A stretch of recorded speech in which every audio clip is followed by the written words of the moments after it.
Let's get back to South Florida, where over 20 inches of rain fell yesterday into the overnight through parts of South Florida. Catastrophic flash flooding as supercells stalled, even spun up multiple tornadic circulations. But the water was everywhere with nowhere to go, and it just kept coming. This person trying to walk through the water with luggage at the Fort Lauderdale airport, which was closed. Look at this water easily up to their knees. You can barely make out where the sidewalk is.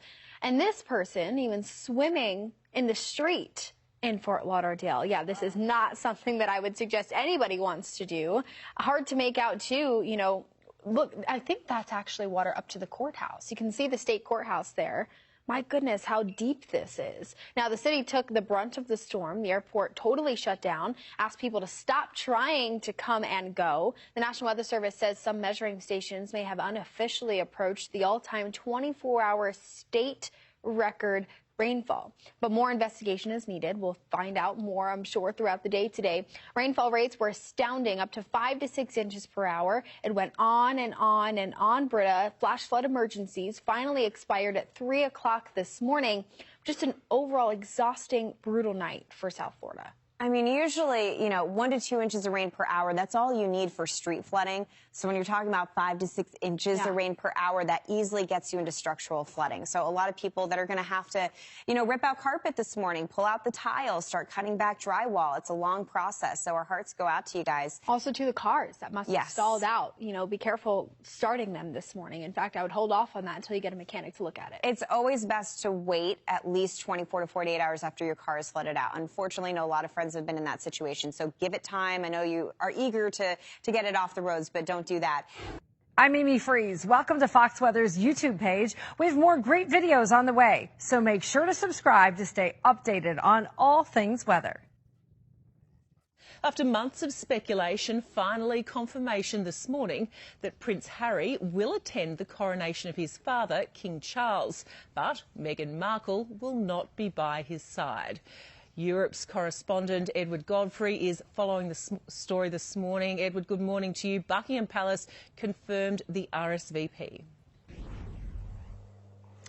Yes, Gabby, finally confirmation today that Harry will be attending the coronation next month. Both Buckingham Palace and the Sussexes released statements this afternoon, local time, confirming that Harry would be attending, but Meghan will not be. She'll be staying in California, where they live, along with their children Archie and Lilibet. The coronation on May 6 coincides with Archie's 4th birthday. There's been plenty of speculation about whether the Sussexes would attend since they received an invite a month ago. They haven't seen the King or the family, as far as we know, since his book came out earlier this year, which was controversial. Harry made a surprise visit here to London 2 weeks ago as part of a legal fight against the tabloid media. Well, as for the coronation, though, there'll be lots of attention on Harry's interactions with his brother and the rest of the family and his father, Charles. Buckingham Palace says it's pleased that Harry is attending. It's unclear why, though, Meghan won't be attending. Gabby, that in itself will be the subject of plenty of speculation. More controversial times ahead. Thank you, Edward. Dutch police have detained 2 protesters who ran toward French President Emmanuel Macron during his visit to Amsterdam. The incident occurred as Macron arrived at an event at the University of Amsterdam. It's the second day in a row his state visit has been disrupted by protesters. US President Joe Biden has been greeted by thousands of people who braved the rain and cold to catch a glimpse of the leader as he toured the Irish town of Dundalk. Europe correspondent Brett McLeod is in Belfast this morning. Brett, you're looking chilly. Despite the weather, the president has received a very warm welcome, huh? And it's been freezing across the entire island today, but particularly in the west when he arrived in Dublin. It was already bad and turned colder, so you can imagine what it was like for those people standing in the street in County Louth, which is his ancestral home, waiting to catch a glimpse of the president when the motorcade stopped and he got out. They loved it, and they were getting photos with him. He went into a local shop. Right now, he's appearing at a local pub, even though he doesn't actually drink. Of course, you've got to stop at a pub when you're a US president in Ireland. So he's making the most of it. He's always talked proudly about his Irish heritage. Even the locals said, welcome home. So that's a sign of just how warm the reception was there, and a complete contrast to what it was like for his very brief visit here in Belfast. He only left a few hours before that.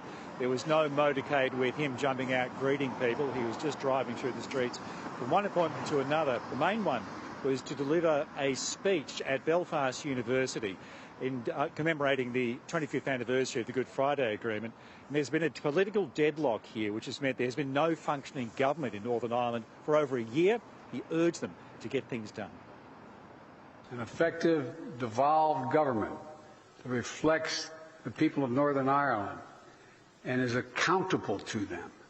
A government that works to find ways through hard problems together is going to draw even greater opportunity in this region. So I hope the Assembly and the Executive will soon be restored. So you can understand why, of the seriousness of his time here in Belfast, he's enjoying his time in Ireland, Gary. Brett, thanks for your time this morning. Nearly 6 months after he bought Twitter, billionaire Elon Musk has admitted that taking over the social media company has been quite painful. Do you have any regrets about buying Twitter? I think it was something that needed to be done. It's been quite difficult, you know. I'd say that the pain level of Twitter has been extremely high. This hasn't been some sort of party. Musk said that drastic action was needed when he came on board because the company was facing a negative cash flow that left Twitter with only 4 months to live, he estimated. China has appeared to backtrack on its plans to declare a 3-day no-fly zone in the airspace north of Taiwan. Officials in Beijing now winding it back to just 27 minutes. To discuss, let's bring in CEO of Intelligent Risks, Neil Fergus. Neil, thanks so much for your time. Pleasure. Why is China shutting down the airspace at all? Well, they're ostensibly doing it because they're doing a satellite launch recovery, but it's saber-rattling. And it's almost certainly a response to the fact that the President of Taiwan had an audience, if you like, a meeting with the Speaker of the House of the United States on her way to visit some Central American nations. So that has really upset Beijing big time. The world's doing a dance at the moment, and China's leading a lot of the dance, right? I mean, it's just hard to know exactly what they're going to do. Wow, we've just never seen bigger global geopolitical tensions, probably since the early 80s or something of that order. And you're spot on, Carlos. I mean, Xi is really at the centre because, I mean, President Macron of France has just been there to try to get him to intervene in the Ukraine dispute. People are calling at Chairman Xi's door, and he likes it. I mean, he's only human, and sees this as an opportunity to actually project Chinese power out into the region and even into Europe. How successful has he been on that front? Well, at first people ridiculed the fact that he put forward a Ukraine peace plan, but then you have the head of the EU and the President of France going to Beijing to have a conversation with him about can he intervene with Putin and Russia. So it's a bit of a sort of good time for China to do the saber-rattling, to make its particular objectives known in the South China Sea, and particularly re-emphasise the fact that it regards Taiwan as the missing province. I think it's interesting, even Emmanuel Macron. I mean, it was basically a go jump US, and him siding with China is again for Europe to be siding and coming in there and having a go at the US. What do we know about this potential invasion? Actually, I mean, we know there's intent, but is there actually going to be delivery? We know from the CIA annual threat assessment that it says Chairman Xi has told the People's Liberation Army to be ready, completely ready for an invasion of Taiwan by 2027. Why is that significant? 27, why would he wait? Because they're rebuilding the military. Right. And I think one of the other things that's not lost on Xi and his colleagues in Beijing is the much vaunted Russian military has been tremendously embarrassed in the Ukraine. So while he's been modernising the Chinese military and believing they're making good progress, I think they're taking stock. Putin thought that his Defence Minister Choibo had redeveloped the Russian military. It didn't happen. They are really battling, excuse the pun, really, really hard around Bakhmut and the Ukraine at the moment. Closing the airspace for, I mean, less than half an hour, what's the point of that? Oh, I think it's just a signal. And if you think back, Sarah, to when you know, we were going to have 2 countries, 1 system with Hong Kong, doesn't exist anymore. Pro-democracy activists are arrested, taken off the streets. They have a long-term objective, and never underestimate Chinese plans. They really have a tremendous record of meticulous planning and eventually getting where they want to go. And they want Taiwan back. It's a good thing our subs will be ready by 27. We hope. They're coming. They're coming. Thank you, mate. Welcome back to the show. Well, US President Joe Biden has been greeted by thousands of people who braved the rain to catch a glimpse of the leader as he toured the Irish town of Dundalk. Europe correspondent Brett McLeod is in Belfast this morning. Brett, good morning. Despite the weather, the President received a very warm welcome. Yes, you can probably tell even here on the other side of the island it's freezing cold, perhaps even more so for the thousands of people who were standing waiting for the motorcade to come past, and it stopped and the President got out. So they were delighted by that, taking selfies with him. He went on a tour of some of the local shops, spoke to the people inside. He's actually only just finished giving a speech at a local pub, and that's from a president who doesn't actually drink. But of course he has loudly and frequently talked about his Irish heritage. So he said it felt like he was coming home, and certainly they gave him a homecoming when he arrived there. Many people saying it was delighted to see the President there, but also because he's talked about his Irish heritage, the reader felt he was one of them. And it's from there, from that part of Ireland, where in 1849 his family antecedents, his ancestors, set sail to America. And this is the second president who's come back to Ireland after John F. Kennedy having claimed Irish ancestry. The links are pretty tight, aren't they? So has it been a successful trip? It has been, in one sense, you know, in terms of those pictures, that's great for him. The other part is, of course, here, which was arguably much more important, his speech at Belfast University. There were no crowds lining the streets, getting a motorcade, stopping the President jumping out here. It was much quicker. And here he was to talk about the 25th anniversary of the Good Friday Agreement at a time when there is no effective government. Stormont is shut down, so he has been trying his best to get the political leaders to get together and get the wheels moving again.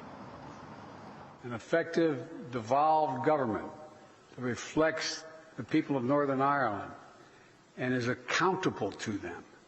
A government that works to find ways through hard problems together. Going to draw even greater opportunity in this region. So I hope the Assembly and the Executive will soon be restored. It was a difficult ask because Joe Biden was asking people to get together who for 14 months had been disagreeing, and so far there's been no sign of any thawing. But many here too pleased at least he'd come here to honour the Good Friday Agreement. Good on you, Brett, and the number of drunks you deal with in Belfast late at night is admirable. Good luck out there.